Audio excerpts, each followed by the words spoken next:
श्री गणेशाय नमः। बालकांड 243वां दोहा। कुंजर मणिकंठा कलित उरने तुलसी का माल। वृषभ कंद केहरी ठवनी बल निधि बाहु विशाल। हृदयों पर गज मुक्ताओं के सुंदर कंठे और तुलसी की मालाएं सुशोभित हैं। उनके कंधे बैलों के कंधों की तरह ऊंचे तथा पुष्ट हैं। खड़े होने की शान सिंह की सी है और भुजाएं विशाल एवं बल की भंडार हैं। कटी तो नीर पीत पट बांधे कर सर धनुष वाम वर कांधे। पीत यज्ञ उपबीत सुहाए नख सिख मंजू महा छवि छाए। कमर में तरकस और पीताम्बर बांधे हैं। हाथों में बाण और बाएं सुंदर कंधों पर धनुष तथा पीले यज्ञोपित सुशोभित हैं। नख से लेकर शिखा तक सब अंग सुंदर हैं। उन पर महान शोभा छाई हुई है। देखी लोग सब भये सुखारे एकटक लोचन चलत न तारे। हर से जनक देखी दो भाई मुनि पद कमल गए सब तब जाए। उन्हें देखकर सब लोग सुखी हुए। नेत्र एकटक है और तारे भी नहीं चलते। जनक जी दोनों भाइयों को देखकर हर्षित हुए। तब उन्होंने जाकर मुनि के चरण कमल पकड़ लिए।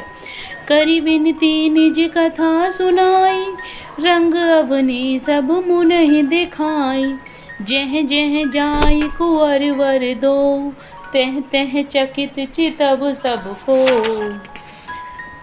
विनती करके अपनी कथा सुनाई और मुनि को सारी रंग भूमि दिखलाई। मुनि के साथ दोनों श्रेष्ठ राजकुमार जहाँ तहाँ जाते हैं वहाँ वहाँ सब कोई आश्चर्यचकित हो देखने लगते हैं। निज निज रुख राम ही सब देखा कोई न जान कछु मरम विशेषा। भली रचना मुनि नृप सन काया हूँ राजा मुदित महासुख ले हूँ।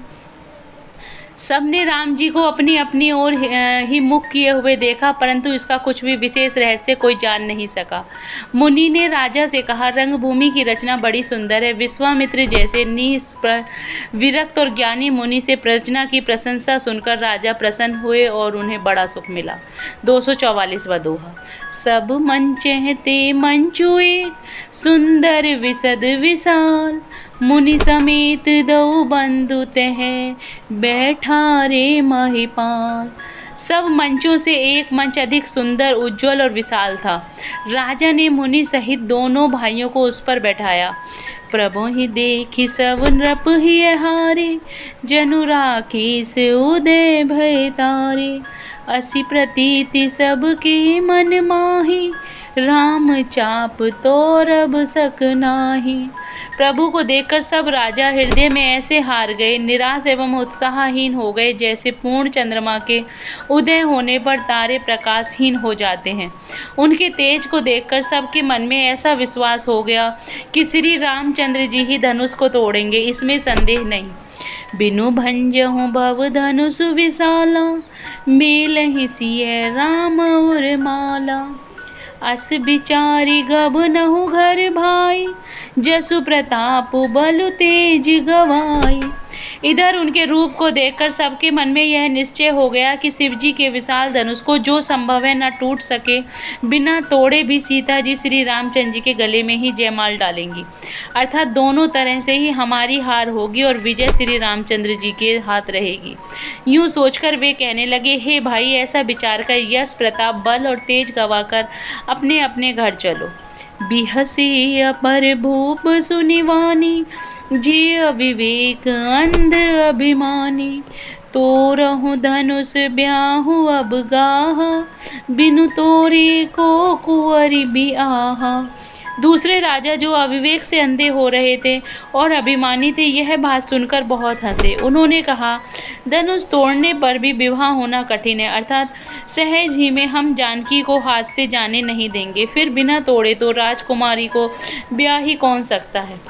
एक बार कालहु किन हो सिय हित समर जितब हम सो।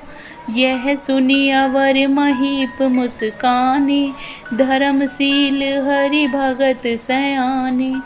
काल ही क्यों न हो, एक बार तो सीता के लिए उसे भी हम युद्ध में जीत लेंगे।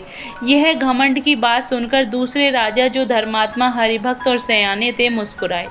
245वां दोहा। सियई बिहावी राम गर्व, दूरी करी नृपन के, जीती को सक संग्राम, दशरथ के रन बाकुरे। उन्होंने कहा, राजाओं के गर्व दूर करके जो धनुष किसी से नहीं टूट सकेगा, उसे तोड़कर श्री रामचंद्र जी सीता जी को ब्याहेंगे। रही युद्ध की बात, तो महाराज दशरथ के रण में बाके पुत्रों को युद्ध में जो जीत ही कौन सकता है। व्यर्थ मरहु जनि गाल बजाई, मन मोदकनी की भूख बुताई। सिख हमारी मुनि सुनि परम पुनीता, जगदम्बा जानहु जिय सीता। गाल बजाकर व्यर्थ ही मत करो, मन के लड्डुओं से भी कहीं भूख बुझती है। हमारी परम पवित्र सीख को सुनकर सीता जी को अपने जी में साक्षात जगजननी समझो। उन्हें पत्नी रूप में पाने की आशा एवं लालसा छोड़ दो। जगत पिता रघुपत ही बिचारी, भरी लोचन छबिले हो निहारी। सुंदर सुखद सकल गुण राशि, एदौ बंधु संबोर बाशी। और श्री रघुनाथ जी को जगत का पिता विचार कर नेत्र भरकर उनकी छवि देख लो। ऐसा अवसर बार बार नहीं मिलेगा। सुंदर सुख देने वाले और समस्त गुणों की राशि, ये दोनों भाई शिव जी के हृदय में बसने वाले हैं। स्वयं शिव जी भी जिन्हें सदा हृदय में छिपाए रखते हैं, वे तुम्हारे नेत्रों के सामने आ गए हैं। सुधा समुद्र समीप बिहाई, मृग जल निरखी मरहु कत धाई। करहु जाई जा कहु जोई भावा, हम तो आजु जन्म फल पावा। समीप आए हो भगवान दर्शन रूप अमृत के समुद्र को छोड़कर तुम जगजननी जानकी को पत्नी रूप में पाने की दुराशा रूप मिथ्या मृगजल को देखकर दौड़कर क्यों मरते हो। फिर भाई, जिसको जो अच्छा लगे वही जाकर करो। हमने तो श्री रामचंद्र जी के दर्शन करके आज जन्म लेने का फल पा लिया है, जीवन और जन्म को सफल कर लिया है। अस कहीं भूल भूप अनुरागी, रूप अनूप बिलोकन लागे। देखहि सुर नभ चढ़े विमाना, वर्षहि सुमन करहि कल गाना। ऐसा कहकर अच्छे राजा प्रेम मग्न होकर श्री रामचंद्र जी का अनुपम रूप देखने लगे। मनुष्यों की तो बात ही क्या, देवता लोग भी आकाश से विमानों पर चढ़े हुए दर्शन कर रहे हैं और सुंदर गान करते हुए फूल बरसा रहे हैं। 246वां दोहा। जनि सुअवसरु सिय तब, पठहि जनक बोलाई। चतुर सखी सुंदर सकल, सादर चलहि लवाई। तब सुअवसर जानकर जानकी जी सीता जी को बुला ले भेजा। सब चतुर और सुंदर सखियां आदर पूर्वक उन्हें लिवा लाई। सिय शोभा नहीं जाए बखानी, जगदम्बिका रूप गुण खानी। उपमा सकल मोहि लघु लागी, प्राकृत नारी अंग अनुरागी। रूप और गुणों की खान जगजननी जानकी की शोभा का वर्णन नहीं हो सकता। उनके लिए मुझे सब उपमाएं तुच्छ लगती हैं, क्योंकि वे लौकिक स्त्रियों के अंगों से अनुराग रखने वाली हैं, अर्थात वे जगत की स्त्रियों के अंगों को दी जाती हैं। काव्य की उपमाएं सब त्रिगुणात्मक मायिक जगत से ली गई हैं। उन्हें भगवान की स्वरूपा शक्ति श्री जानकी जी के अप्राकृतिक चिन्मय अंगों के लिए प्रयुक्त करना, उनका अपमान करना और अपने को उपहासास्पद बनाना है। सिय वर्णय तेहि उपमा दे, को कवि कहाय अजसु को ले। जो पट तरहि तिय समसिया, जग असी जुवती कहाँ कमनिया। सीता जी के वर्णन में उन्हीं उपमाओं को देकर कौन कुकवि कहलाए और अभ्यस का भागी बने। यदि किसी स्त्री के साथ सीता जी की तुलना की जाए तो जगत में ऐसी सुंदर युवती है ही कहाँ जिनकी उपमा उन्हें दी जाए।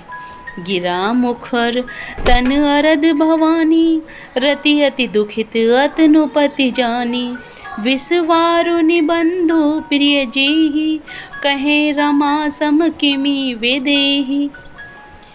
पृथ्वी की स्त्रियों की तो बात ही क्या, देवताओं की स्त्रियों की भी यदि देखा जाए तो हमारी अपेक्षा कहीं अधिक दिव्य और सुंदर हैं। तो उनमें सरस्वती जी तो बहुत बोलने वाली हैं, पार्वती जी अर्धांगिनी हैं, अर्थात अर्धनारीश्वर के रूप में उनका आधा ही अंग स्त्री का है, शेष आधा अंग पुरुष शिव जी का है। कामदेव की स्त्री रति पति को बिना शरीर का अनग जानकर बहुत दुखी रहती है और जिनके विष और मध्य जैसे प्रिय भाई हैं।